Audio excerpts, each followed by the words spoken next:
What's up to everybody out there, my fellow Finns fans around the globe, from one Finns fan to another. God bless y'all, Fins up. I just wanted to come up here, you know, one, one day after the aftermath, was over, because yesterday was a pretty tough day. It was a hard game to swallow for all of us Finns fans, all of us diehards. So, everything was not bad yesterday, actually. We were in it for 3 quarters. The fourth quarter really blew us away, but for the most part, we had a pretty decent outing, with our third string quarterback. So I honestly just wanted to come in and talk about 6 key talking points, that I think that are very important moving forward for this next week's game against the Minnesota Vikings. I was gonna try to keep it as short as I can. I try to keep it short. A minute, 2 minutes, 3 minutes, so I can get a lot of likes, a lot of views.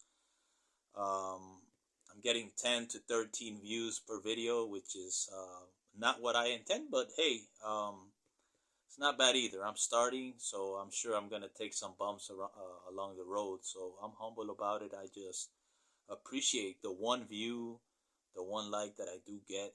I honestly really do appreciate it all. And I just feel blessed to be able to come out here with a cold mind, with, letting some time pass before I put my points out there. And, just to get started, I have 6 direct talking points. Number one, Teddy Bridgewater out there. Geez, it was just so hard to see him, miss the entire game. After one hit, towards the rib area, in my opinion, he did come down pretty hard, but I do not see where his head made a direct impact with the turf. So that Ataxia rule that the NFLPA and the NFL have agreed upon, I don't think it was used properly in this scenario. Unfortunately, we came out on the short end of the stick, with this rule. I definitely do think that this rule needs to be calibrated. It needs to be fine-tuned. It needs to be improved, a lot better, because what if that was Pat Mahomes? What if that was Tom Brady or Aaron Rodgers?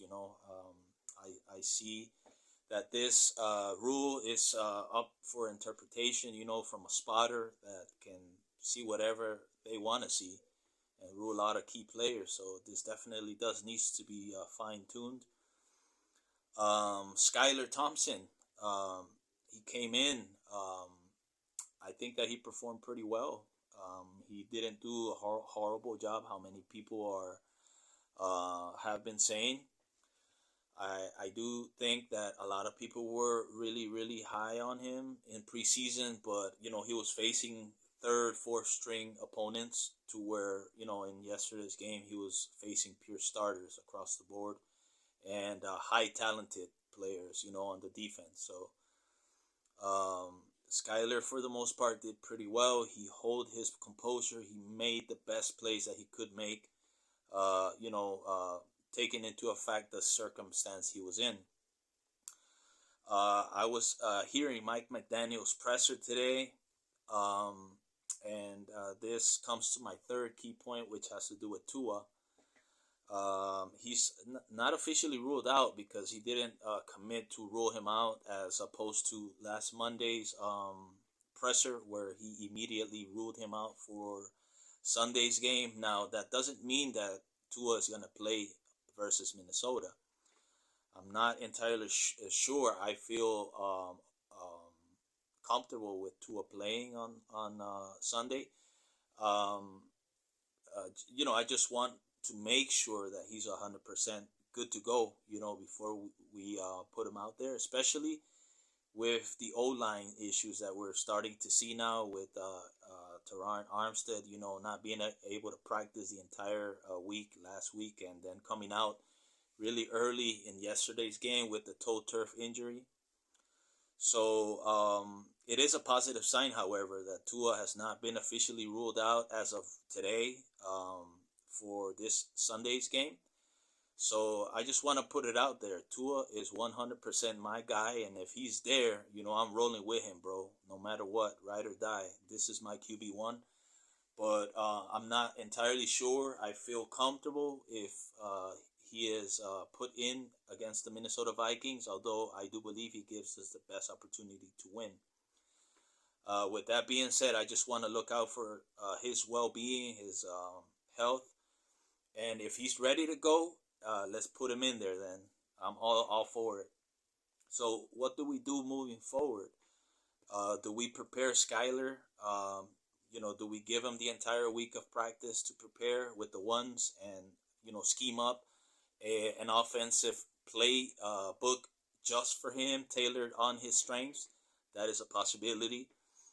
Do we wait and see if Teddy Bridgewater can clear the protocol and come in and try to do what he was supposed to do on yesterday's game before he got injured? That is also a possibility.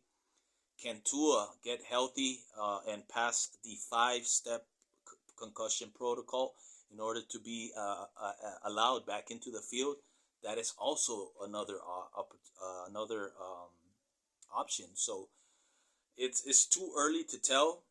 It's a really hard call. I was listening to Mike McDaniel's presser, and he's non-committal to Tua yet or Skylar yet. I think that what I can take away from that presser is that he's leaning more towards seeing and waiting how Teddy evolves from this whole concussion / non-concussion, because he passed all the tests in the locker room yesterday, so it was a spotter who basically ruled him out. So my best bet is that number 1 is going to be Teddy, and number 2 might be Skylar again. Although Tua has not been completely ruled out, but I think that is a positive sign moving past this upcoming Sunday towards the next game against the Steelers. Talking point number 5, the O-line has a lot of depth issues, and we definitely saw it, and we've been seeing it, since preseason and before. So I don't know what we're gonna do in order to fix this situation. It is gonna be a problem. Also, the defensive back room is definitely lacking healthy men out there that can go and make plays and help us on the defensive side of the ball. Now, I'm not saying that the defense was the problem yesterday, because for 3 full quarters we were in the game, and the defense was looking like it did in the first 4 previous games, to where they were bend and not break, sacking the quarterback a few times and causing, really, really important plays. I honestly think the momentum shifted towards the Jets' favor when we couldn't convert a key pass to Tanner Connor, where he missed that wobbly throw that Skylar threw. Wobbly or not, it has to have been caught by Connor, and that missed field goal by Sanders, which is definitely not looking like a top tier kicker like he was in years past. So I'm pretty disappointed with Sanders about that field goal. That probably would have put the defense out there with an edge, to hold down the fort. And, we probably would have been able to win a 20-19 game against the Jets should that have happened. And my sixth and final talking point was Mike McDaniel's presser, where he mentions that Tua is not ready to do football stuff yet, in his own words. So where is he in the concussion protocol then? That's one thing that I started looking up. And I'm going to read to you the 5 steps of the concussion protocol. Step number 1, you get to do regular activities such as tape, participate in the film room, studying and analyzing plays, and be able to participate with your teammates in the building.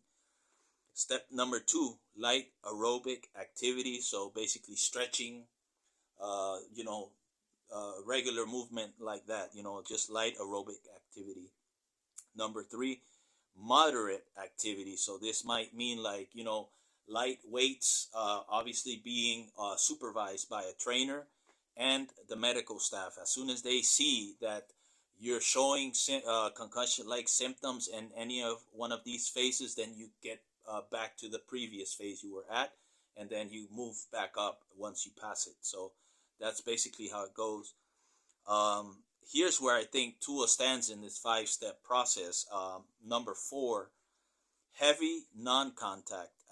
So basically this means like you can go to the gym, work out, lift heavy weights, jog a little bit more, simulate certain football type moves without any contact. And then the 5th step of this concussion protocol is practice and full contact.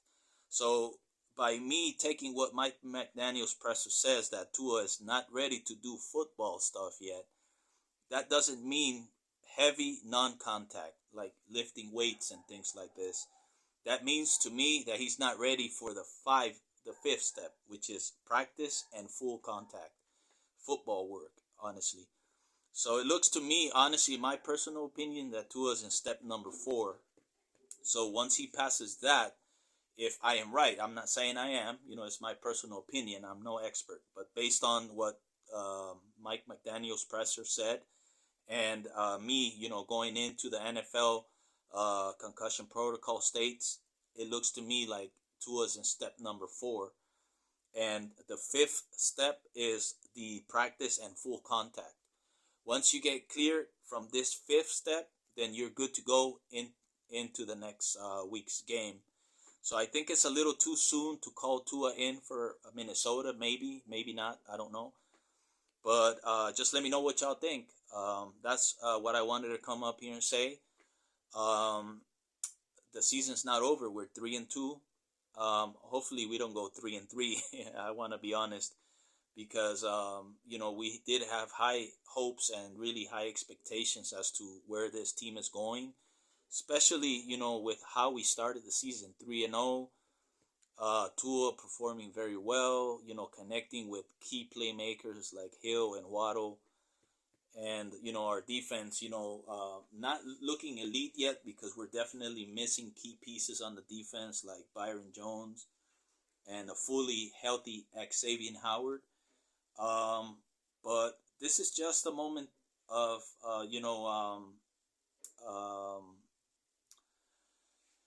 of adversity that we need to go through. All teams go through this. Hopefully we learn from this. We move on. We become stronger as a team. And I think that we're going to be fine. All right. Fins up. Sunday is a big game against the Vikings, whether it's Skylar with a full week of practice, whether it's Teddy B, which I think is the front runner still here somehow if he passes this 5-step concussion protocol that I just mentioned, or Tua, which I would hold my horses on for this Sunday and put him on against the Steelers. We're going to be just fine, I think, honestly, man. I have high hopes. I believe in this team. I believe in Mike McDaniel. I believe in Tua. I believe in the players we have in this building. So I just think that we all need to just take a step back, take a breather, and just relax, bro. We still got a full season ahead of us, and the season is not over. So God bless y'all, man. Fins up. I'm very humbled and glad to be able to come up here and do these type of things. Hit the like button. Tell me what you think. Subscribe if you can help me out. That way I can have, some growth in this platform. So guys, thank you very much. And, until next Sunday, fins up.